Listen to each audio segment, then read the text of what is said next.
திருவள்ளூர் மாவட்டம் திருவொற்றியூரில் கண்டெய்னர் லாரிகளால் போக்குவரத்து நெரிசல் ஏற்படுவதாக எழுந்த புகாரை அடுத்து செய்தி சேகரிக்கச் சென்ற பாலிமர் செய்தியாளரின் கேமராவை பணியில் இருந்த போலீசார் பறிக்க முயன்றதோடு அவரை தரக்குறைவாக பேசியுள்ளனர்.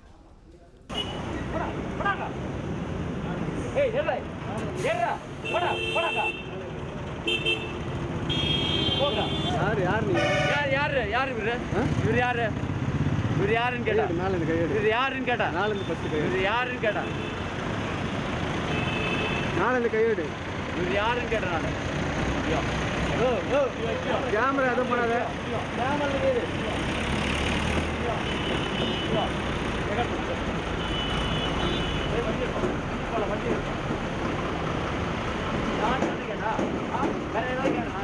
நீ கையை விடுக்கிறியா இல்லையா? இப்ப நீ இப்ப கையை விடுற, கையெடு நீ தெரியலன்னு கேட்கலாம். ஓ அது முன்னாடி சொல்ல வேண்டியதாடா, முன்னாடியே சொல்ல வேண்டியதாடா.